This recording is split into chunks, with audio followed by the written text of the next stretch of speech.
Shalom brothers and sister dimanapun berada. Saat ini jumpa lagi dengan saya dalam video kali ini. Selamat menyaksikan dari awal sampai akhir ya. Mohon agar tidak di skip. Terima kasih sudah menonton. Tuhan Yesus memberkati. Shalom. Jadi pada saat ini kita akan berbicara tentang iman. Apakah itu iman? Apakah itu iman bagi Bapak Ibu Saudaraku yang kekasih di dalam Tuhan Yesus Kristus? Saya pada malam hari ini berbicara tentang iman. Apakah itu iman? Apakah harus dimiliki, wajib dimiliki oleh setiap umat manusia yang berada di muka bumi ini? Apakah keuntungan jikalau manusia itu memiliki iman yang sungguh-sungguh di hadapan Tuhan? Apakah jikalau manusia itu memiliki iman di muka bumi ini, apakah dia bergaul karib dengan Tuhan? Seperti nabinya Henokh berbicara, bergaul karib dengan Tuhan, dan bisa memandang face to face dengan Tuhan. Mari kita simak penjelasannya. Iman adalah bukti dari segala sesuatu belum kita ketahui atau belum kita lihat, tetapi itu akan menjadi suatu kenyataan yang real dan nyata di muka bumi ini. Itu iman. Iman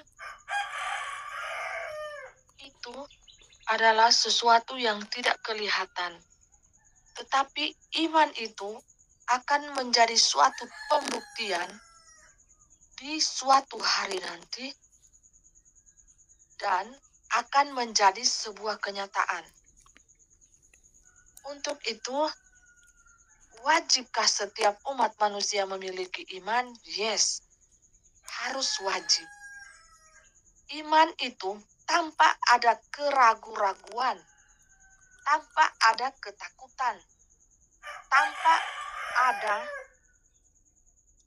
sesuatu hal yang akan menggeser posisi iman kita di hadapan Tuhan dengan hal-hal duniawi.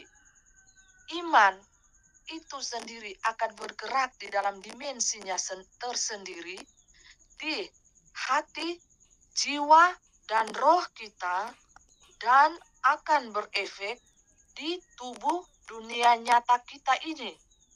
Dan orang-orang akan melihat iman seperti apakah yang kita miliki di dalam hati kita ini. Dan hati seperti apakah yang kita punyai sebagai manusia yang pernah hidup di muka bumi ini. Apakah kita memiliki hati yang bersih, hati yang ekselen, hati yang penuh cinta, kasih dan damai, penuh kelemah lembutan, kesabaran, penguasaan diri, ketekunan, dan sabar di dalam penderitaan, di dalam proses kehidupan selama menjadi manusia di muka bumi ini. Simaklah penjelasannya. Bapak, Ibu, Saudaraku yang diberkati dan dikasihi Tuhan Yesus Kristus, kuasa Bapa Surgawi, Bapa Yahweh Yeshua HaMashiach Elohim. Iman adalah bukti dari segala sesuatu.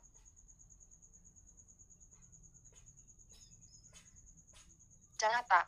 Tetapi apabila kalau kita memiliki iman di dalam Tuhan, iman yang sejati di dalam Tuhan, maka kita tidak punya keraguan-raguan, atau kita tidak diombang-ambingkan oleh roh-roh dunia ini, oleh roh-roh yang menyesatkan kita, oleh apapun yang menimpa di dalam hidup kita di tengah-tengah dunia ini. Kita tidak disesatkan oleh segala hal, rupa-rupa keraguan, atau hal-hal yang akan membuat kita itu menyimpang daripada iman kita. Apakah kita telah memiliki iman pada saat ini? Hatimu saudara yang akan menjawabnya. Milikilah iman yang sejati di dalam Tuhan. Jikalau kita memiliki iman yang sejati di dalam Tuhan, kita tidak ada lagi keraguan-raguan atau bimbang, ataupun kita mau melangkah ke kiri kah, ke kanan kah, ikut sana kah, ikut sini kah. Kita tidak mempunyai pijakan kaki yang pasti selama kita berada menjadi manusia di muka bumi ini. Tetapi satu hal yang Bapak Ibu harus ketahui, iman tidak bisa digeser oleh segala sesuatu hal apapun yang ada di dunia ini. Apakah itu melalui kenikmatan dunia, ataukah tawaran-tawaran dunia yang sangat menggiurkan bagi kita, ataukah segala hal-hal promosi-promosi yang datangnya daripada dunia. Jadi, iman adalah menduduki tempat posisi tertinggi di hati kita sebagai umat manusia. Apabila kita menjadi umat manusia, ingin tampil sebagai umat manusia yang terekselen, mempunyai hubungan khusus yang indah seperti nabinya Henokh, bisa berbincang-bincang dengan roh Tuhan Yesus Kristus, bisa bertatap muka face to face dengan Tuhan Yesus Kristus dan Bapa Yahweh itu sendiri, adalah suatu hal yang terindah di dalam dimensi roh dan kebenaran. Untuk itu saudaraku, sembahlah Tuhan di dalam dimensi roh dan kebenaran, karena Tuhan itu sendiri bersifat roh yang kekal, abadi, ya dan amin, alfa dan omega. Dari awal sampai akhir dia adalah roh, bersifat roh dan kebenaran. Tetapi apabila roh itu telah turun ke atasmu di muka bumi ini, dia akan bersifat manusia 1000% dan bersifat roh 1000%. Memiliki manusia keilahiannya 1000% dan memiliki manusia jasmaninya 1000%. Jadi jika Anda melihat manusia dari segi dua sisi ini, Anda harus memiliki mata iman dan mata batin yang tajam untuk menembus dunia dimensi roh tersebut. Jangan hanya memakai satu mata saja, mata jasmani Anda, maka semuanya akan menjadi buta, tumpul, dan bodoh. Anda akan kelihatan seperti seekor keledai yang dungu dan bodoh apabila Anda berhadapan dengan manusia-manusia ilahi dan Anda hanya memakai logika Anda tanpa fungsikan iman Anda. Dan kami bertanya, iman Anda ada di mana? Adakah iman masih ada di muka bumi ini?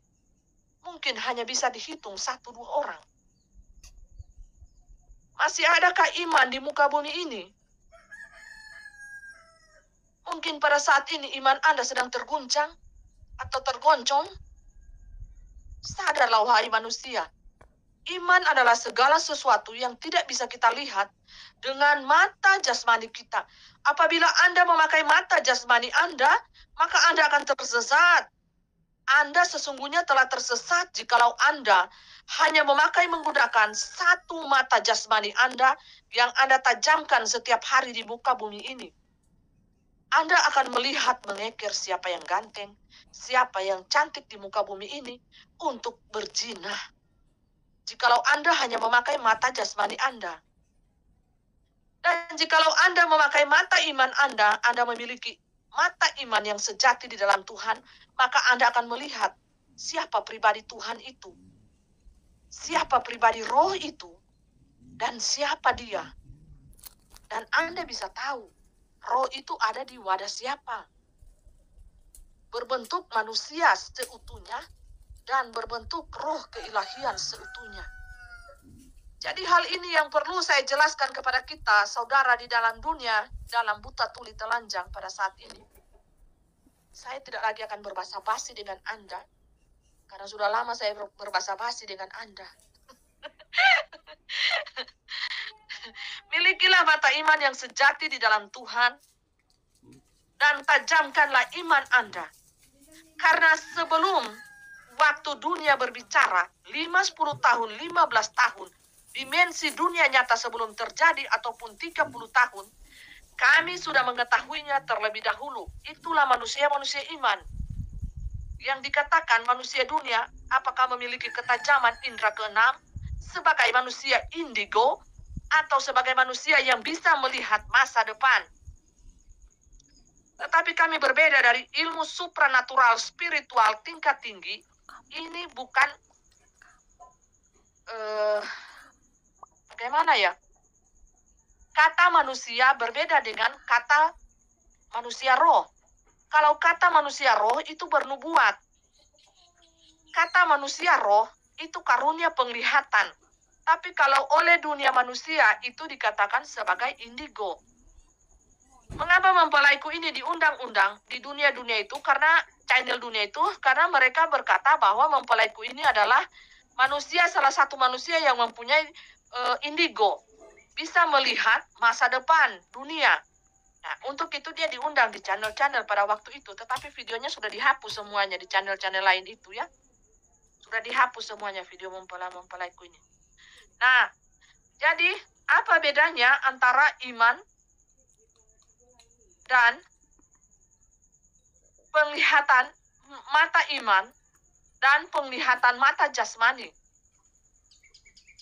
Kalau mata jasmani Anda pakai terus-menerus, Anda baru melihat itu ketika Anda sudah dalam kecelakaan. Ketika apa yang menimpa di depan Anda, di depan mata, itulah yang bagi Anda akan mengatakan itu sebuah kebenaran. Entahkah itu menyesatkan Anda, entahkah itu menjerumuskan Anda, tapi Anda tetap mengatakan itu adalah sebuah kebenaran. Karena apa yang saya lihat dengan mata saya, apa yang saya dengar dengan telinga saya, maka itulah yang terjadi di depan mata saya. Dan itu real, nyata. Nah, jadi Bapak Ibu Saudara yang kekasih di dalam Tuhan, bagi orang-orang yang beriman, tidak memakai mata jasmani, mereka akan melihat segala sesuatu sebelum terjadi di dunia nyata ini. Apakah 10 tahun ke depan, 5 tahun ke depan, 30 tahun ke depan, mereka sudah mengetahui semuanya. Karena mereka melihat semuanya dengan mata iman. Apakah mereka mendapatkan penglihatan itu, baik itu melalui dinding kamar, melalui tembok-tembok yang bisu, bisa berbicara, melalui langit sebagai alas tumpuan kaki Tuhan. Semuanya penglihatan-penglihatan itu hanya dipunyai oleh manusia-manusia yang memiliki iman-iman ekselen di muka Tuhan Yesus, di dalam hati Tuhan Yesus. Mereka memiliki iman yang ekselen sekelas nabi, sekelas rasul. Karena mereka menjalin hubungan yang indah, yang intim dengan Tuhan. Menjalin hubungan di dalam doa-doa dan berpuasa terus-menerus tanpa henti.